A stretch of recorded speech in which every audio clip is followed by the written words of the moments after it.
السلام عليكم ورحمة الله وبركاته. معكم منى من مطبخ اتعلمي واعملي بإيدك. النهاردة هنعمل كبدة ومخ، كبدة بالردة. هي سهلة جدا مش صعبة، وإن شاء الله يا رب تعجبكم وتكون سهلة عليكم وتقدروا تعملوها. أول حاجة عندنا ده مخ ضاني. أنا جايباه صغير، أصل عندي في ناس ما بيحبوش المخ. آه، أحط عليهم التوابل اهي، شايفة؟ بودرة بصل، بودرة توم، شوية كمون، شوية بابريكا، فلفل اسود اهو حطيها عليه. تمام.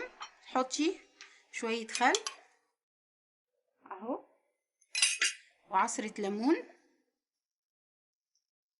تمام. وكده ونقلبه.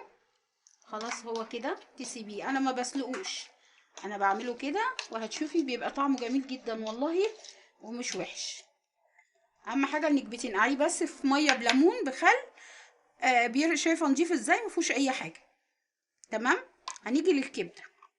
الكبده بقى يا ستي بصي، لازم تشيلي الجلده دي. ليه؟ الجلدة دي بتبقى عاملة زي الكاوتش كده، وبتخلي الكبدة تبقى تشد معاكي، والحتة دي بالذات ما بتستويش عمرها، فانتي بتخلعيها كده. شايفة؟ بتمسكيها، شايفة تطلع بالسهل يعني. انا سبت واحدة علشان اوريكم ازاي تطلع. هنيجي في الكبدة هنا، طبعا انتي غسلاها كويس ومنقوعة في مية بخل.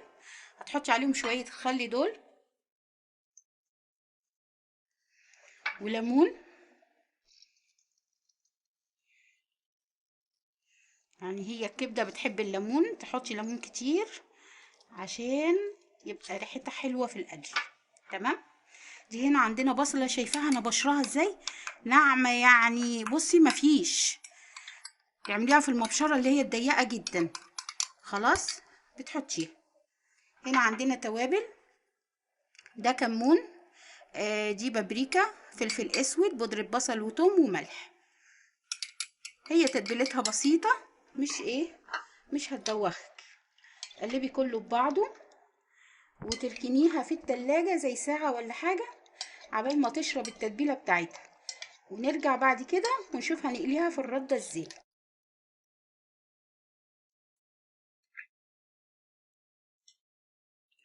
رجعنا بقى تاني بعد ما فات وقت التتبيل اللي انا قلت لكم عليه.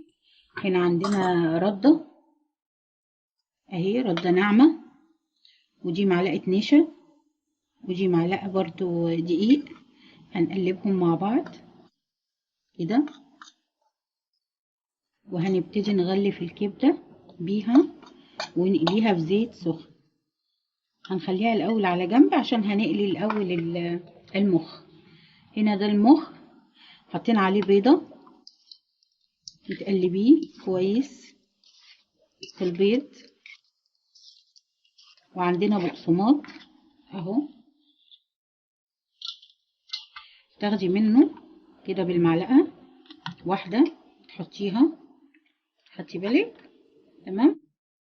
وتغلفي، عاملي معاه بالراحة عشان هو ناعم يعني. نعمل غيرها، نحط كده غيرها، واحدة تانية، تالتة.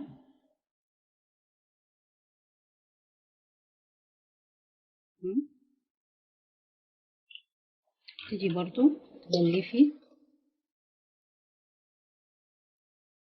اهو، شايفة؟ ادي التانية الأولانية.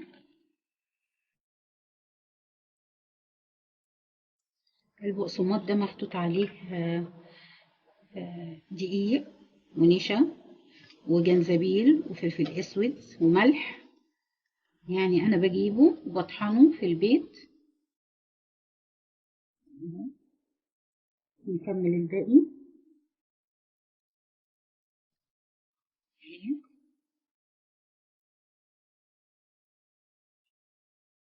انا بحب اعمله بالبقسماط، احلى، احلى من الدقيق. خليه يبقى مقرمش كده من بره وطري من جوه، هو ناعم اصلا.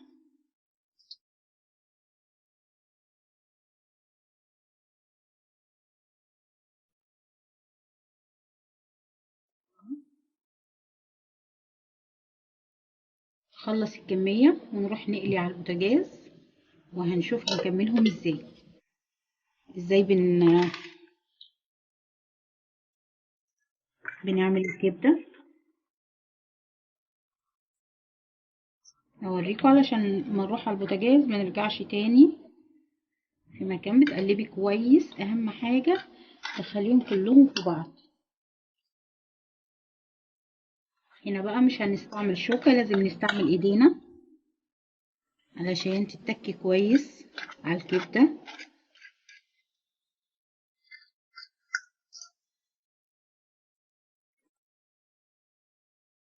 تمام.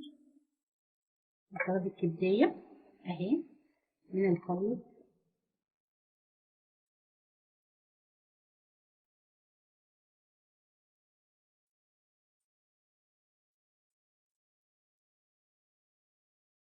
تكي كده زي كأنك بتعملي بانيه بالظبط. لازم تتكي عليها جامد علشان ما يفكش من عليها. شايفاها؟ كمان واحدة. تتبيلة والله ريحتها جميلة جدا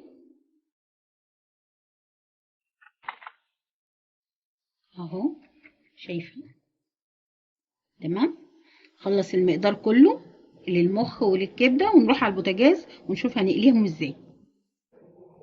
هنا الزيت سخن، هنشوف. شايفين؟ لسه لازم يكون الزيت سخن علشان يبقى مقرمش من بره. لو عملتي الزيت بارد هتبصي تلاقيه يبقى طري ويشرب زيت وميبقاش حلو يعني.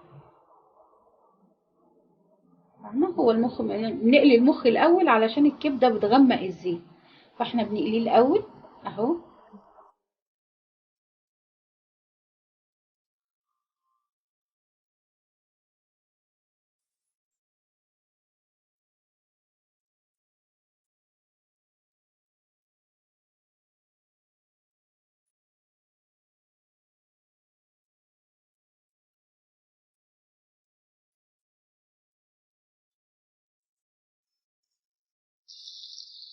ما تحركوش كتير. شايفه؟ هو بيحمر نفيس يعني، بس ما تحركوش كتير علشان هو حساس يعني، ناعم كده، مش جامد اهو. شايفين بتحمر؟ خلاص هو مش هياخد حاجة يعني.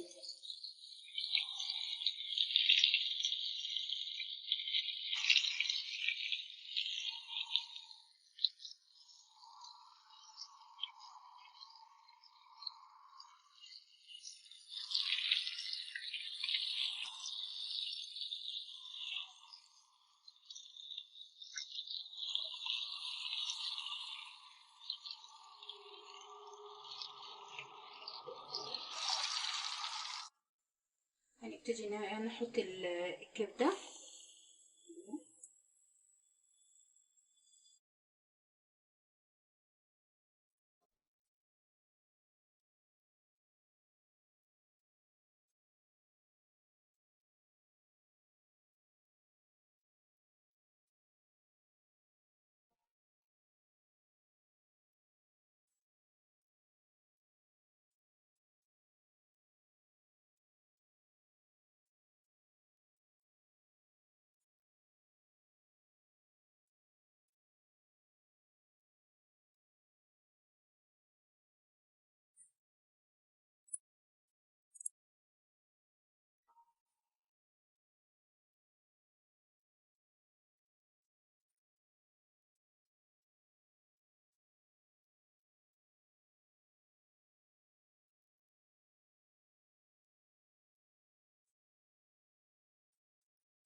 اخلص كله هحمرهم واوريكم هيبقى شكلهم عامل ازاي. كده خلاص قدمناهم، يا رب تعجبكم.